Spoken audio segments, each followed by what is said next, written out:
Hi, I'm Bob Hessler, co-chair of the Capital Campaign. Marty Koblish, my co-chair, is waiting inside for me.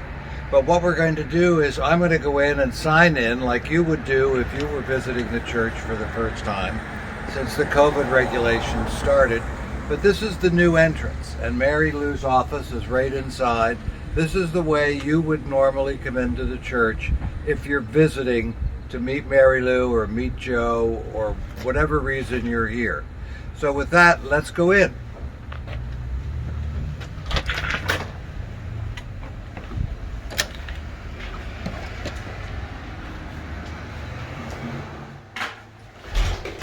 Now, I will say I'm not wearing a mask, and normally I would. But the reason I'm not is you wouldn't be able to hear us if I had a mask on. But we're social distancing, we're doing all the protocols that are required in order for us to be here in the church. Good morning, my name is Marty Koblish. And I'm Bob Hessler. I introduced myself outside. And it's been some time, actually it's been about 18 months since we talked to you about the Capital Campaign and what we're doing and the renovations to the church. So we would like to take maybe the next 10 minutes to talk to you through what we're doing, what's going on. And I'll let Marty talk to you a little bit for a second, and then we'll just sort of go back and forth. This morning we're going to take you on a little tour, a quick tour of the new renovations, and talk a little bit about our fundraising efforts. And then I want you all to stay tuned because we have a nice surprise at the very end of this presentation. We have Pastor Marcio is going to give us a wonderful little concert on the new Cassavant organ. Marty, speaking of fundraising, what are these pipes, or what are these? These are pipes from our old organ. We had about 300 pipes left over that could not be used in the new organ. And so my husband and I had this bright idea that perhaps we could repurpose them into an art display where people could keep them in their home or office as a historical piece of art from our church. And to that end, we asked Scott Hamilton to design for us, with the help of Mary Lou, our 300th anniversary logo has been put into a brass plaque on the front of every display.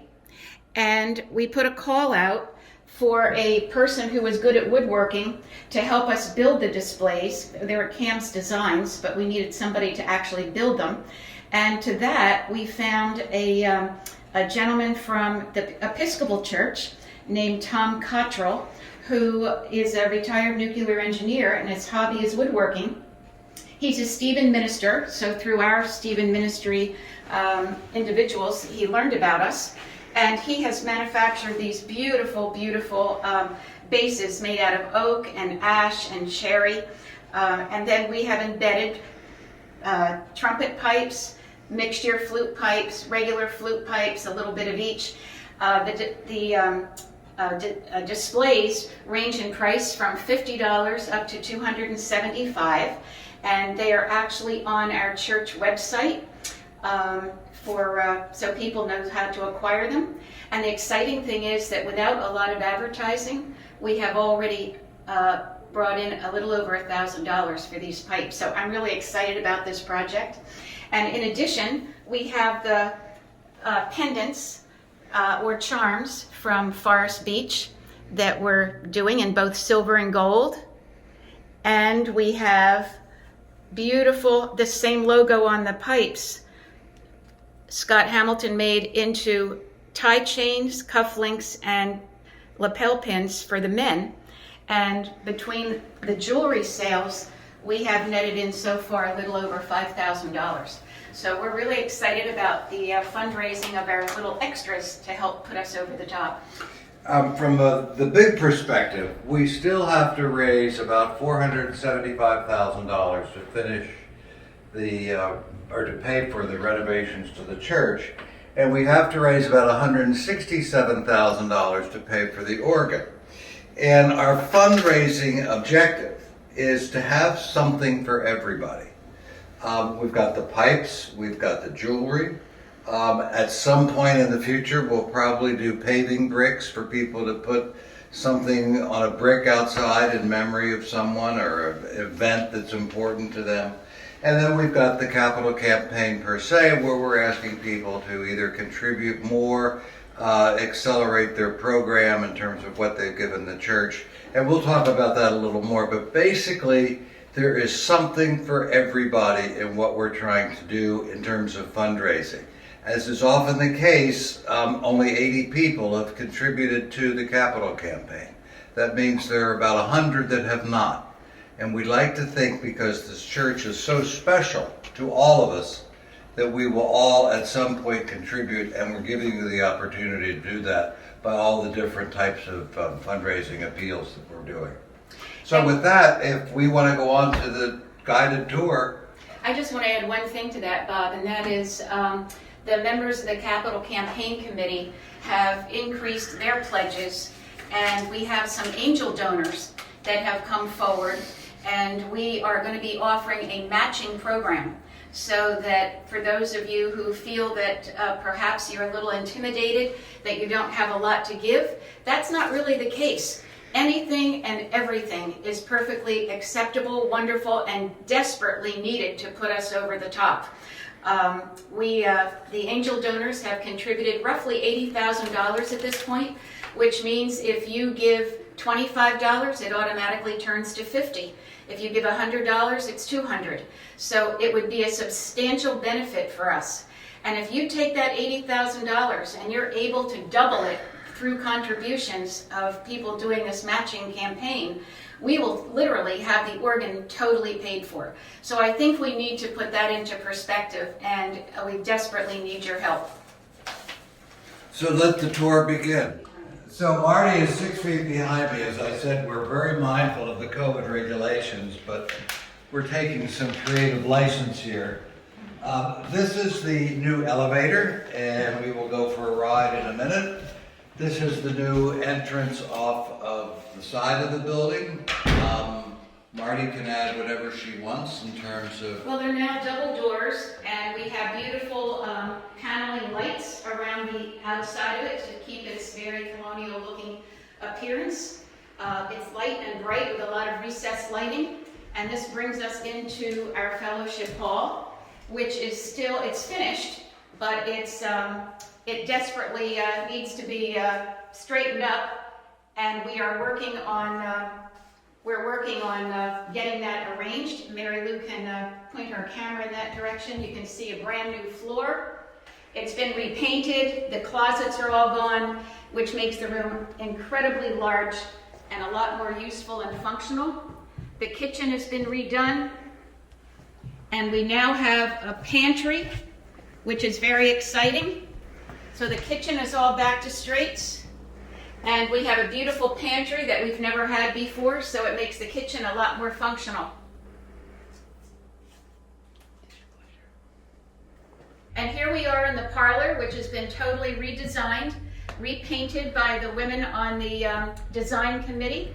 And it has also been equipped with hand sanitizer and signs of masks, do's and don'ts, so that if one decides to use this room as a meeting place, which is now allowed with permission from the trustees, if you fill out an application, this room is ready to go, and is very cheerful and spacious. And here we are into what is considered at one time the waiting room for the choir to enter into the sanctuary. And now this whole area has been turned into a beautiful little chapel area with a little cathedral ceiling and beautiful architectural lines and renderings, so that if we wanted to have a prayer group here or a small study group, it could be held in this area. And it's quite light and bright and very cheerful. And this still leads into the sanctuary. As you know, part of the reason for the renovations were to make the church completely compliant with handicap access. This is a mini elevator to get you from that level up to here, and you don't have to use the steps. Here's the regular elevator that goes to 4 floors, all the way to the attic, all the way to the basement, totally handicapped accessible, and anybody can use it. And then as we go into what is the sacristy, here is another mini elevator to get you up these steps, and you don't have to worry about your wheelchair. So the entire church is totally compliant with federal government regulations for handicap. On this level, which is very exciting, is right around the corner is a unisex bathroom. And I was told by someone that we must be the only church in New England with a bathroom on the sanctuary level, because on every other church you have to either go down or up. So right now all you have to do is come out of the sanctuary door, go down 3 steps around the corner, and we have a unisex bathroom. One of the features of the new church that we never had before is what we now call the sacristy or the robing room, which is behind us. And we can access it by a magical door.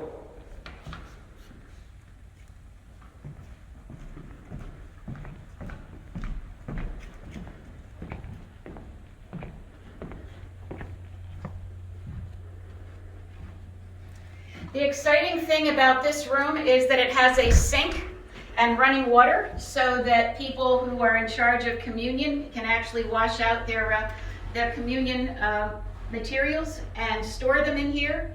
There's storage for the handbells, for the robes, for music. So a lot of things that were down in Fellowship Hall are now up here. And also it's large enough that this can be used as a practice area and a meeting room. It's the entire church is now sprinkler systemed, so we don't have to worry about, we have fire suppression throughout the entire church. And again, this has new carpeting, and this is a brand new room with a lot more functionality.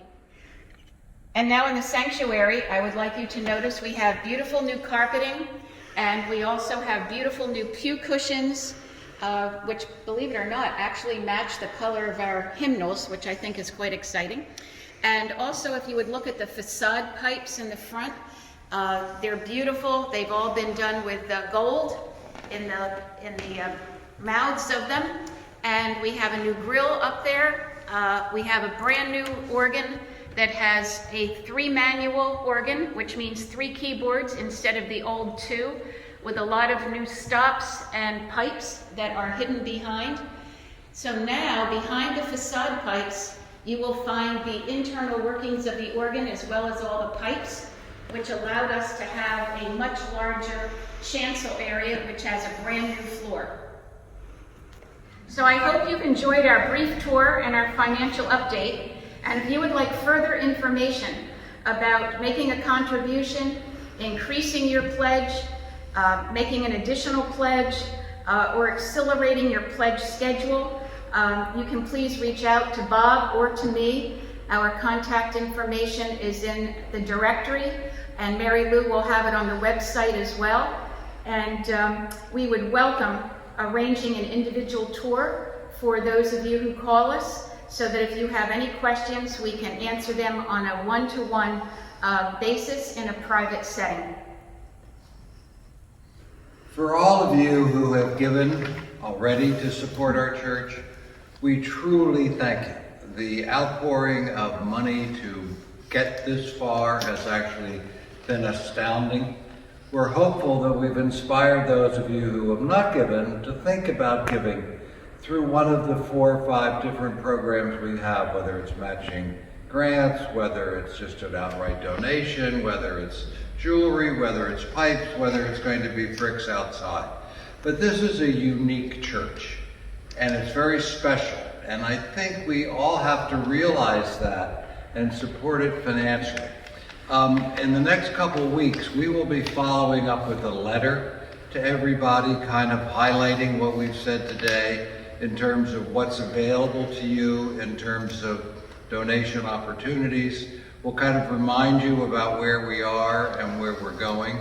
And I'm hopeful that probably by June or July, we'll all be in the church together and we can do a 301st anniversary and kick it off and do justice to all that has been done to make this church what it is. I'd like to leave you with my final thought coming from 2 Corinthians verse 9. Remember this: whoever sows sparingly reaps sparingly. Whoever sows generously will reap generously. Each man should give what he has decided in his heart to give, not reluctantly or under compulsion, for God loves a cheerful giver. And Bob and I would like you all to be very cheerful. At this time, I would like to introduce Pastor Marcio, who is going to let you know and show you what this organ can really do and sound like.